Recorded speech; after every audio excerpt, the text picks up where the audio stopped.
Morning friends, সকলকে স্বাগত জানাই সমাজশ্রী লাইফে। আশা করি সকলে ভালো আছো। আমিও সকলের আশীর্বাদে ভালো আছি।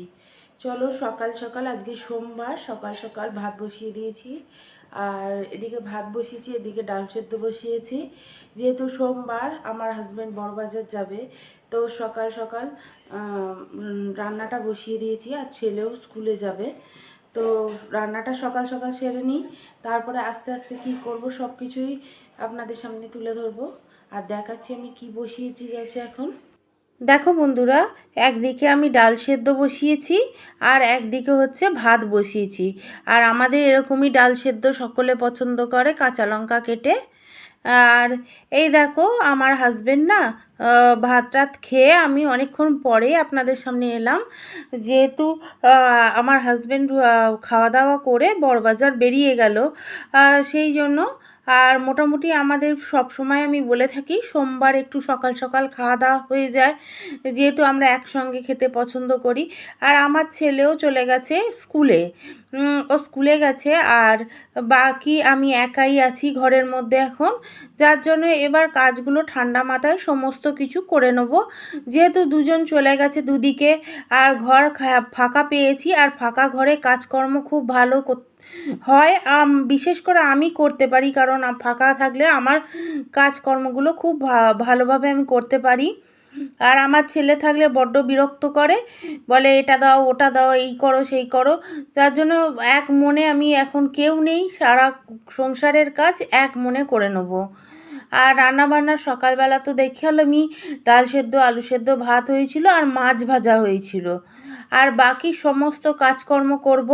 আর কিছু কাচাকুচি ভিজিয়েছি, জানো তো, সকাল থেকে দেখছি রোদ্দুরটা উঠেছে, কারণ কয়েকদিন ধরে টানা বৃষ্টি চলছিল। আর কিচ্ছু কাচাকুচি কাচবো করেও ভয়ে কাচতে পারছিলাম না, কারণ দেখছি ছাওয়াতেও যদি দড়ি টাঙানো থাকে, জামা কাপড় দেয়া থাকলে শোকাচ্ছে না। সেই জন্য আমি কাচাকুচিটা আজকে ভিজিয়েছি, কারণ সকাল থেকে একটু রোদ দিয়েছে। যেহেতু ভেবেই রেখেছিলাম এরা বেরিয়ে গেলে আমি সমস্ত কাজকর্ম করব। আমি বলি না কেউ থাকলে সেইভাবে কাজ হয় না। আর সকলে বেরিয়ে চলে গেছে, আর ফাঁকা ঘর পেয়েছি, এবার সমস্ত কাজকর্ম করব। আর সকালবেলা মোটামুটি খাওয়া দাওয়ার পাট মিটে গেছে। আর এখন দেখি কতটা কি কাজকর্ম সমস্ত কিছু করতে পারি। আর যেহেতু ফাঁকা ঘর পেয়েছি, মোটামুটি সব কাজ সেরেই বসবো। আর এই দেখো কিছু বাসন টাসন বেরিয়েছিল, সকলে যেহেতু ভাত খেয়ে গেল। আর আমার ছেলেকে জানো তো, এখনও বড় হয়ে গেছে, ওকে স্কুলে যাওয়ার সময় ওকে খাইয়ে দিতে হয়। ওকে খাইয়ে দিলে ভাত, ও তবে দুটো ভাত খেয়ে স্কুলে যাবে। আর যদি নিজে একা একা খায় তো ও কোনো মতেই খাবে না। সেই জন্য আমি কি করলাম, ওকে ভাত খাইয়ে তারপর স্কুলে পাঠালাম। আর এই দেখো এবার বাসনটা মাজা হয়ে গেছে, এবং গ্যাস ট্যাসগুলো সমস্ত কিছু মুছে নিই। দেখো ডাল সেদ্ধ আলু সেদ্ধ ভাত হয়েছে, তারপরেও কিন্তু সমস্ত কাজকর্মই করতে হচ্ছে, কারণ প্রত্যেক দিনের কাজ প্রত্যেক দিন নিয়মিত করতে হয়। এগুলো তো আর বলার কিছু নেই, কারণ প্রত্যেক দিনই আমি কিছু না এই কাজগুলো আমাকে করতেই হয়।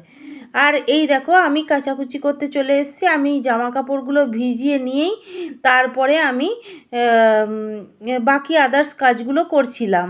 জামা কাপড়গুলো এর মধ্যে ভিজেও গেছে, আর ওই জন্য আমি কাচাকুচি চালু করে দিলাম। সংসারের কাজ করতে হবে। আর অনেক দিন যাবৎ না কাচাকুচি হয়নি, টানা কয়েকটা দিন বৃষ্টি বৃষ্টি করে কেটে গেল।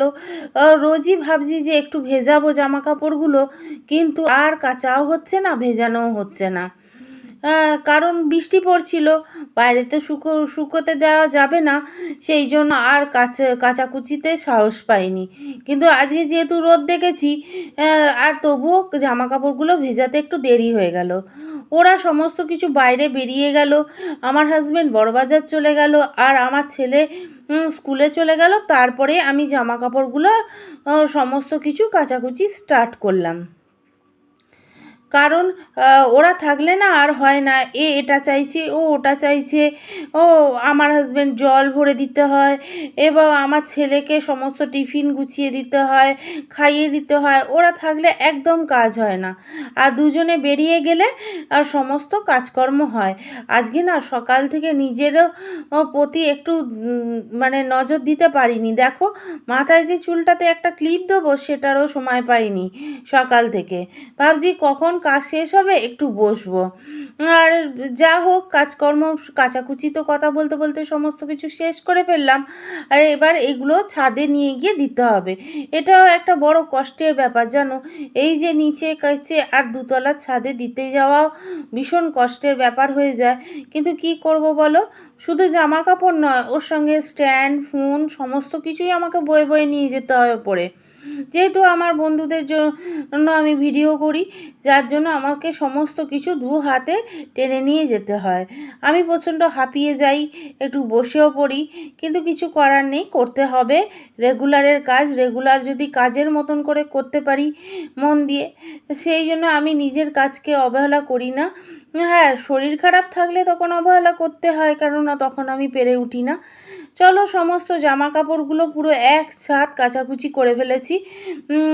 আর অনেক দিন ধরে কাচছিলাম না, আর আমি যখন কাচি অনেকগুলো করে কেচে ফেলি, কারণ আমার একটা নেশার মতন কাচা হয়ে যায়, কারণ অনেক জমে থাকে। এরপরে আমাকে চাদরও কাচতে হতো, কিন্তু আর শরীর দিচ্ছিল না জানো, অনেক কাজকর্ম করলাম তো। এই দেখো, আবার বিছানা পড়ে আছে, যেহেতু সকাল থেকে নিচে নেমে গেছি আর নিচের ঘরে গিয়ে রান্না বান্না করছিলাম, সেই জন্য বিছানাটা আর তোলা হয়নি। সেই জন্য আবার বিছানাটা এসে দেখি বিছানা তোলা হয়নি, কিন্তু আদার সমস্ত ঘরের কাজকর্ম হয়ে গেছিলো, শুধু বিছানাটাই পড়ে আছে। যা হোক, বিছানাটা আমি তুলে ফেলি। তুলে এবার নিচে, জানো তো, ছেলে আবার স্কুল থেকে এলে কি খাবে সেইটা মাথায় চলছে। চলো আজকে দেখি কি করে দেওয়া যায়, কারণ ও এলে আবার ওর খিদে পেয়ে যাবে। ও আসবে হয়তো 4টে, 4:30-র দিকে। তখন আবার ওকে কিছু না কিছু খেতে দিতে হবে। চলো, সংসারে একটা সাধারণ ঘরের বউ হয়েছি, তো এইসব ভাবনা চিন্তা নিয়ে মাথায় চলতেই হবে, কিছু করার নেই। তো যাই হোক, দেখো, সমস্ত কাজকর্ম আগে শেষ করি, কারণ ওই সব ঝামেলা, খাওয়া দাওয়ার ঝামেলায় চলে গেলে আর এই সব কাজকর্মগুলো পড়ে থাকবে। যার জন্য মাথায় এটাই নিয়ে নিলাম যে সব কাজকর্মগুলো আছে সেগুলো শেষ করি, কারণ আমার ছেলে আসতে দেরি আছে, তো হয়ে যাবে। সমস্ত কাজকর্ম শেষ করেছি, আবার কিছু খাওয়া দাওয়ার আয়োজন করতে হবে, কারণ আমার হাজব্যান্ডের জন্য না, আমার হাজব্যান্ড খায় না এসব। তো ছেলের জন্য, ছেলে স্কুলে গেছে ভাত খেয়ে, এক্ষুনি এসে আবার খিদে পেয়ে যাবে, ওর কি খাবে। আর জানো তো, অনলাইন থেকে একটা চাল অর্ডার করেছিলাম। আমি হাঁপাচ্ছি কথা বলতে বলতে, কাজ করছিলাম তো। তো অনলাইন থেকে একটা চাল এনেছিলাম, বাসমতি চাল দেখে অর্ডার করেছি, আর চালটা ভাঙা চাল। এবার বুঝতে পারিনি, নিয়ে নিয়েছি। যা হোক করে চালটাকে তো শেষ করতে হবে, ফেরত দেওয়ার কোনো অপশানও নেই। যাই হোক, দেখাচ্ছি তোমাদের। কিন্তু পোলাও করলে বেশ ভালোই লাগছে।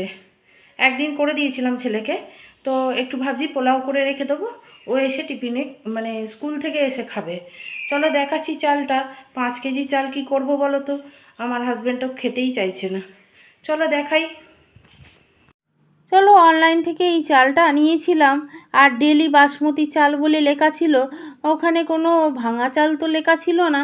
যাই হোক, এই ভাঙা চালটা এসছে, কি করব।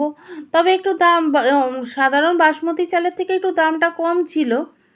চলো বন্ধুরা, এবার ভাতটা তো আমি করে নিয়েছি, এবার পোলাওটা বসাবো, দেখাচ্ছি তোমাদের। চলো, চালটা দিয়ে আমি কি করব ভাবছি, পোলাও একটু করে নিই মিষ্টি মিষ্টি করে। তবে আলুর দম, মাংস দুটোই রয়েছে, যেটা দিয়ে পারলে খাবে। আর এখানে ঘি আর সাদা তেল একটু গরম করে নিলাম।